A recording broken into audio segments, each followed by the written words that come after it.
heights of fame. Let's go!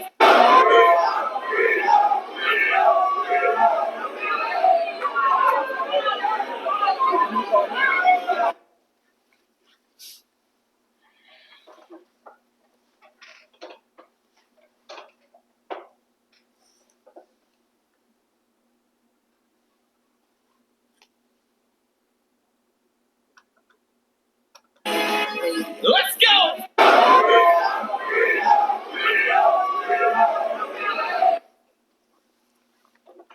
What's up, guys? You're now tuned in to Convos in the Cave. Like, comment, subscribe. Click the notification bell so you can get all exclusive content. Sorry for the late notice. This is a very late notice, and I just want to say my apologies because I was kind of, mixed emotion about doing a video on this topic. So, ladies and gentlemen, what you just heard was 3-0 chance at the Eazy the Block Captain versus Shotgun Suge event. Shout out to Uncle Ra. Uncle Ra was the one who got who kind of got the exclusive 3-0 chant live and direct in the building. He's basically, I think, the only blogger that was there that showed up to the event. Not sure if anybody else showed up, but he was able to record and get all these exclusives that you guys are seeing on YouTube. But I just wanted to play this 3-0 chant because if y'all wondering about why everybody is going around saying the footage of Eazy the Block Captain versus Shotgun Suge was edited, is because for the most part, when they watched the battle on YouTube, it didn't have the 3-0 chant. And I'm going to prove it to you guys. I know I'm not supposed to do this, but I'm going to do it anyway. I just want you guys to understand what's going on if y'all, didn't watch it yet on YouTube. So here I am, just giving you the before and after. This footage of Uncle Ra being at the event, he was able to capture the 3-0 chant, which was kind of quick. They said it for about a couple seconds, and it was there. It was warranted. And obviously the crowd started chanting, and it don't seem as though it's only Shotgun Suge's entourage. This pretty much is sounding like, a large group of people are involved in saying the 3-0 chant. But ladies and gentlemen, I'm about to go into the next video. I'm going to give y'all a sneak peek on the actual battle. You guys could pull it up on YouTube yourselves and watch it. But I'm not sure if I could be showing this. But I'm going to show you anyway, just so you can hear the 3-0 chants. Well, the fact that they edited out the 3-0 chant. So I'm going to play the last minute and minute and some change of Shotgun Suge's round, so you guys can hear how they edited out the 3-0 chant. That's the real reason you left gun title. Right. This the real world and love hurts. We been knew you couldn't take it because the two leaders could have fucked first. And I told you, don't dare me in that face off. Why you dare me in that face off? Now I'm coming for you. I'm jumping on you. Fat Joe told us 10 years ago you was nothing loyal. Now fuck Eazy. Now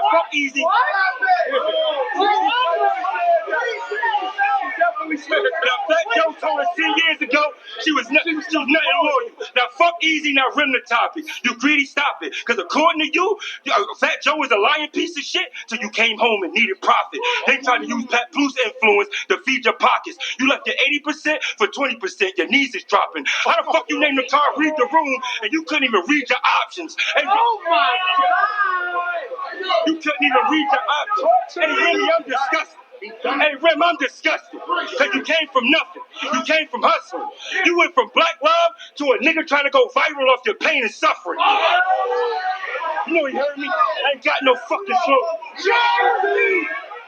Yep, that's it. So, guys, now you see, there you have it. You see how they snipped the video, like, right away. Right at the ending of Suge's last round, which he was the one who went last, if you guys are asking that question, being that you probably don't know that because of the fact that it was cut off. But he was rapping on his last round, and he had the last round of the battle based on the coin toss. And that's another thing. The coin toss is also edited, but I kind of don't really care too much about that. I don't think that's such a big deal. If you was there and you saw the pay per view, you will understand why they cut it, because it was more or less of I think when they flipped the coin, the dude in the middle, I think his name is Skull, he picked the coin up off the floor to look at it, and basically you're not supposed to touch the coin until everybody, all sides, confirm that it's head or it's tails. So Skull picked the coin up prematurely before they can see if it was head or it's tails, and that's when Shotgun Suge and Eazy the Black Captain kind of had a back and forth. So they decided to flip the coin again, and that beginning of the battle on YouTube, you will see basically Eazy winning the coin toss at that moment. So yeah. So with that being said, as far as the editing at the ending of the battle to allude to the 3-0 chance, I mean, it can't sway. I can see why they edited it, and I understand the real reason why Eazy even decided to edit it, or him and Remy Ma came to a conclusion to edit the video. It was mainly because they didn't want any more biasness towards this battle, and Suge kind of got the internet off first watch. So Eazy was kind of trying to negate that narrative by editing out the 3-0 chance, which caused a discrepancy because that 3-0 chant could have swayed more of the YouTubers watching the video. Let's say if I have no bias to Eazy or Shotgun Suge, then I would come and I would watch the battle and I would see that 3-0 chant and then kind of agree with, being that the battle was debatable, that 3-0 chant kind of solidified that Suge won. So if a biased person was watching that battle and they didn't know which side to flip-flop, in that crucial moment with that 3-0 chant would have swayed the crowd or the non-biased YouTube watchers to kind of side with Shotgun Suge. So I see why Shotgun Suge was fighting the fact that he edited out the video. And I also see why Eazy the Black Captain was one of the ones who probably got that those edits in there before the video was released to YouTube. Because of the fact that Eazy was doing it is mainly because he was already under scrutiny, being that, off of first watch, consistent say that he lost the battle. So now with that being said, whoever is the videographer, whoever's in charge of the footage of editing and all that, let's say if it was Remy Ma and Eazy the Black Captain, they should have seen this coming from a long shot, because of the fact that we all battle rap consumers, so we all are invested into the culture as much as anybody else would be invested in the culture that raps or if they're a fan, right? So we understand the little nuances that goes into battle rap that kind of help us make decisions. And it's just a fact that the 3-0 chance is one of the ways that we can solidify or confirm, being that battles is so opinionated, we need every avenue to help us make our judgment.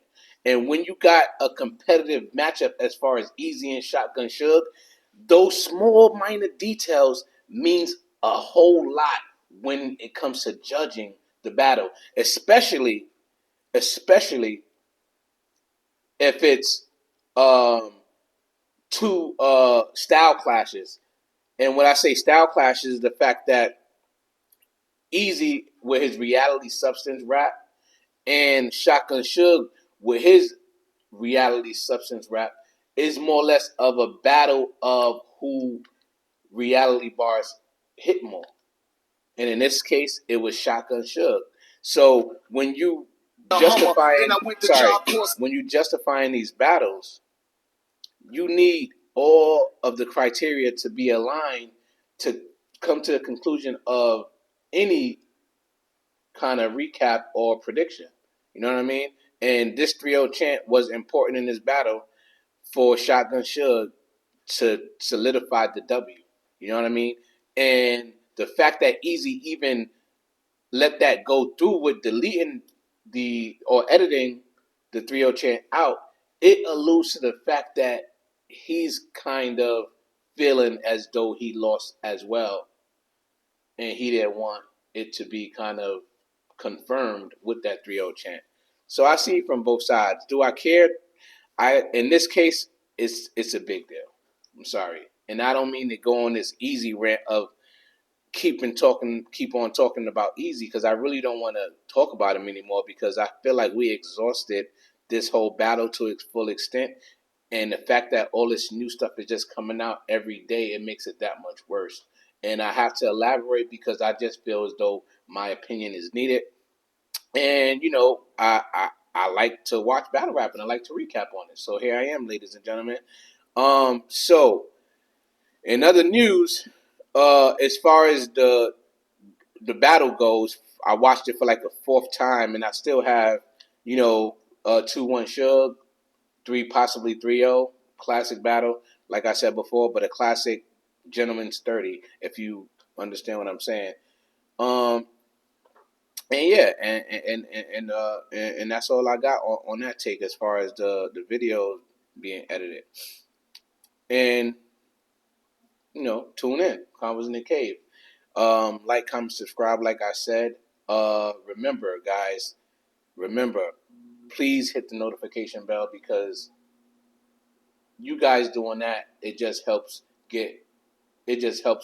raise a red flag when I drop some exclusive content, so you guys could be one of the first ones to tune in.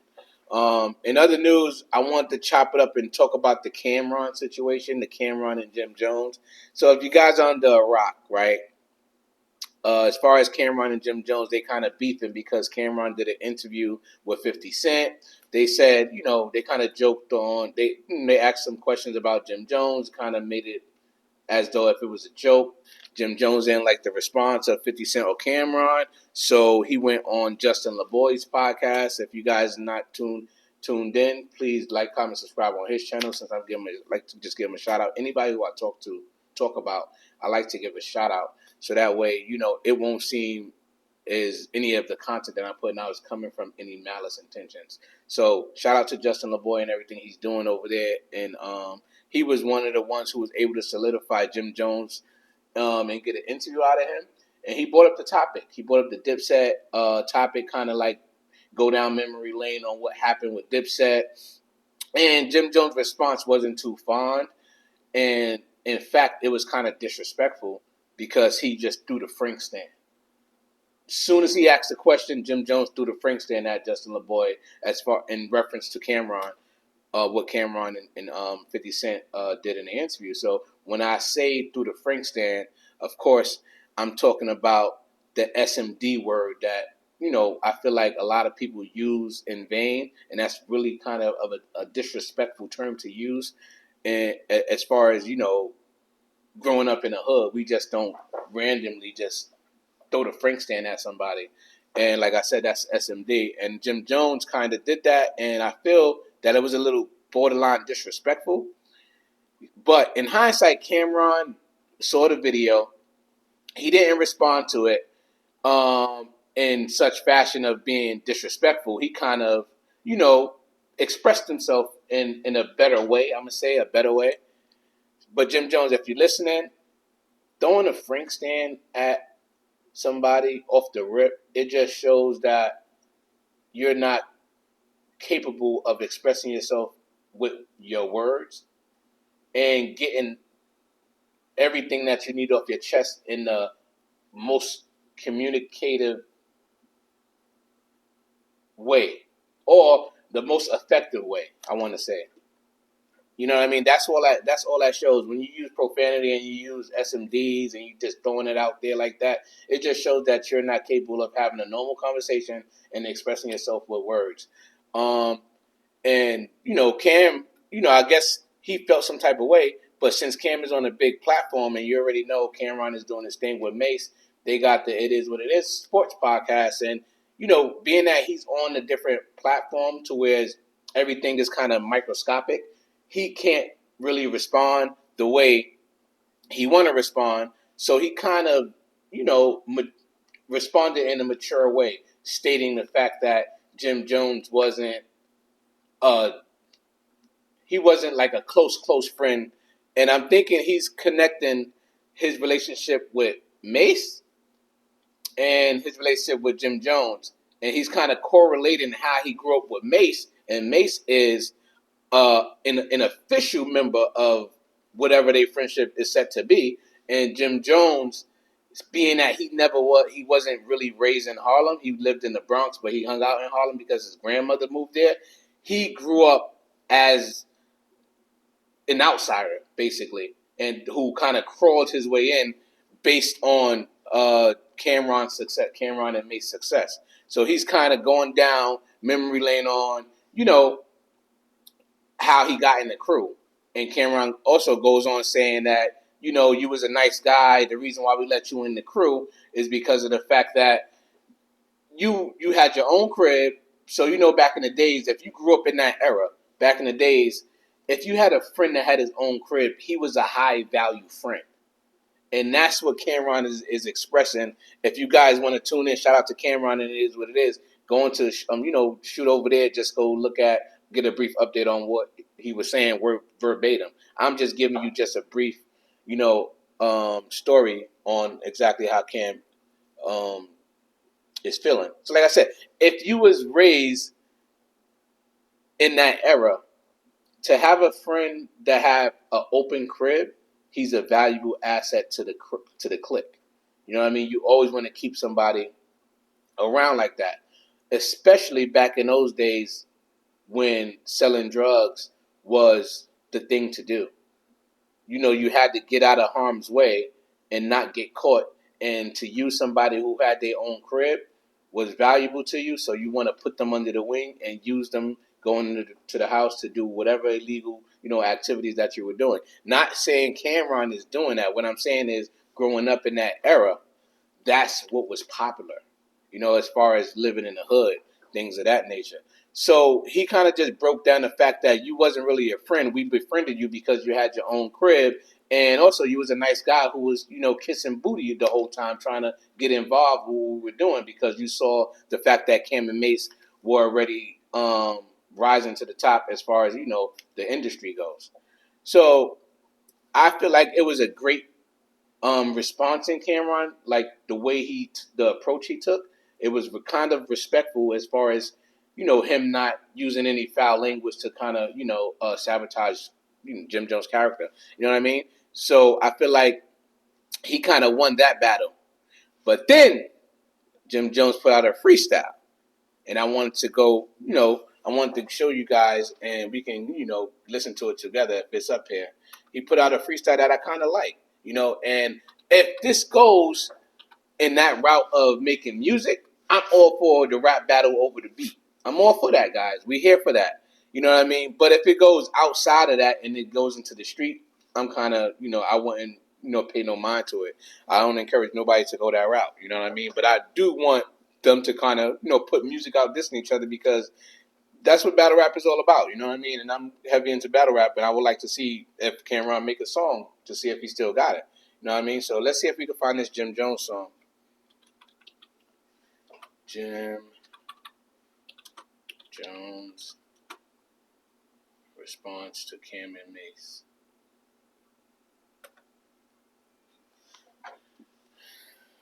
Maybe I could find it.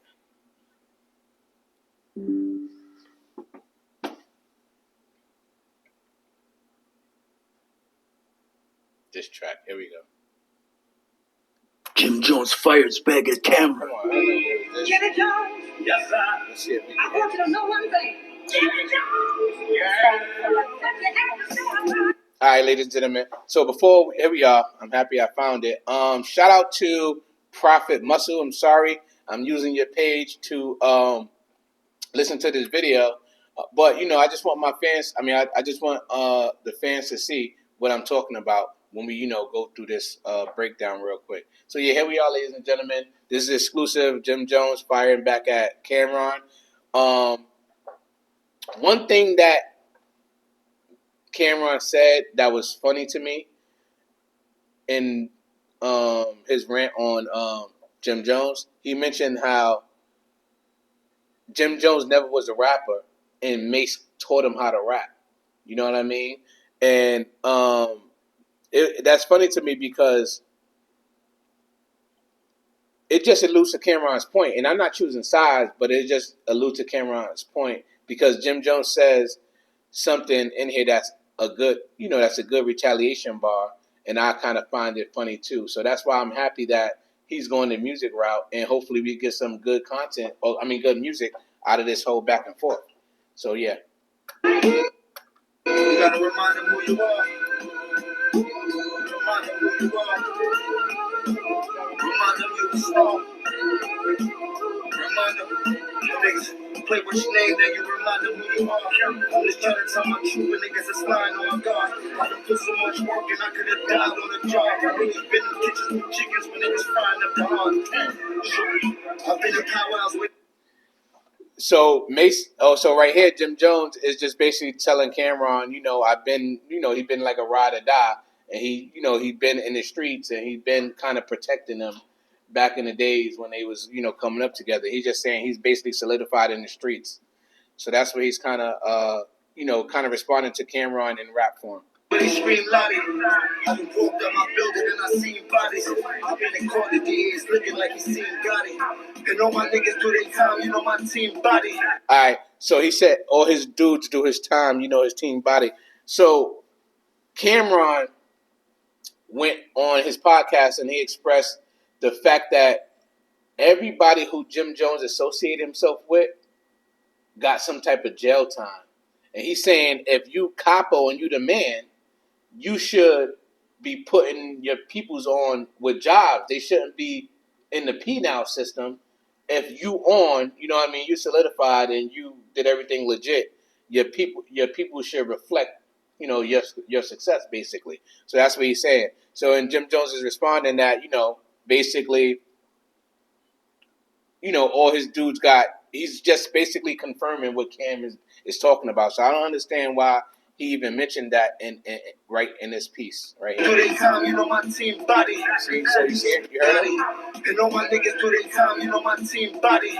See all my and all my niggas do they time, my team body. He said, see all my N-words do they time, his team body. So I don't understand why he's referencing that because he just, confirming what Cam is basically saying. It's been 7 years since I seen Shotty. Shotty 7 years. It's been 7 years since I saw Melly. Melly 7 years. Somebody got 4 felonies. That was a bad take, Jim. I don't think that you confirming what Cam's saying in his rant. You just confirming that it's true. None of your people should be in prison. If y'all doing things the legal way, I don't get it. You should put your people in position to succeed, not to end up in prison. That's not successful on no levels. Anyway, carry on. I done been through the most. Niggas talk about we fake bloods. I had to spin for the coast. Shit, that was 20 years ago. I was just slim with the toast. Niggas talk about they outside, but they put everything on the post. No, we not jacking that. Got a place that we go there. We not packing that. We flip this whole shit like an acrobat. He said Cameron liked to express his feelings on a post. He's not from that era, basically. Being that Cameron went on a rant on on his sports platform.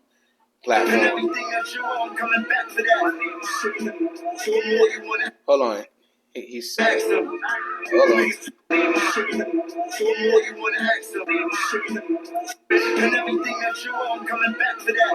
He said, everything that you own, I'm coming back for that.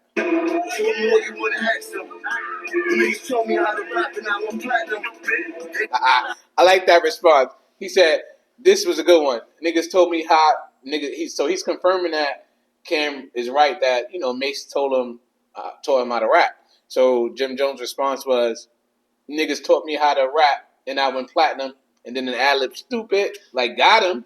That was a good response. I like that. He's basically embracing the fact that Mace taught him how to rap. He's not trying to, deflect or not agree with what Cam is saying. So again, Cam was right in his own right, and Jim Jones is confirming it, but Jim Jones is spinning it by saying, y'all taught me how to rap and I went platinum.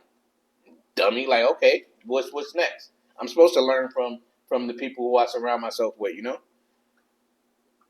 I'm from the middle of the piece. I had them dudes throwing bees. Remember bagging all them bricks. We need a statue made of rich. He was going to 45th to shopping. All right, so I'm gonna stop that. So I like shout out to you, Jim Jones, because I like this approach. And being if you grew up in New York, you know that Harlem, you know, when it comes to Harlem, they're so competitive in everything they do. And I'm happy that Jim Jones is using this tool or this beef as a tool to make good music. I'm glad that we go on that narrative. Now, I want Cameron and Mace to kind of, you know, respond back with music. This would be good for the culture. You know, this will spark things up. This will get, you know, the ball rolling as far as good music or being, you know, just anticipating some good music to come out. So it builds anticipation and it, you know, keeps us, you know, aligned with what's going on in the rap culture. So I'm gonna end that video right there. I think Jim Jones kind of, I think Cameron kind of fell for the trap as far as, you know, Jim Jones kind of routing the beef to mute to basically express themselves through the music. You know what I mean? I think he did a good job in routing the beef that way. And you know, this could have definitely went left based on, you know, Jim Jones throwing the freak stand. But I'm happy that Cam negated that, and I'm actually happy that Jim Jones put out actually music because that shows some level of seriousness, and it just tells us that this is not that serious to where it's like a rap beef that's gonna go, you know, off into the streets and not on wax. So yeah, keep, you know, doing your thing. That's all I can say. And shout out to Jim Jones and Cameron for keeping us entertained. Again, this is Convos in the Cave, guys. Like, comment, subscribe. Um, I want to mention something real quick before I go off. Shout out to dude in the comments. It was a dude in one of my comments who said, um, you know, he had like a negative comment, which I don't really care. I'm not running from any negative comments that you guys post under my channel. But, you know, I spoke about the LeBron James, Drake, and academics whole triangle. I spoke about that, and he put under the post that you talking. I said I wouldn't. I don't. I said something along the lines of I don't want to kind of talk about gossip too much on my platform. And he mentioned something. No, I'm lying. I said I don't want to influence violence on my platform. And he said, dude talking about platform and he's not even monetized. Well, I'm not monetized. But thanks to that video that I just posted, it's going crazy. And I will be monetizing probably the next couple of days based on my trajectory. So I want to shout you out for even giving me the motivation to keep posting and, you know, highlighting the fact that I'm not monetized. I mean, I just do this out of the love. I don't really do it for monetization purposes.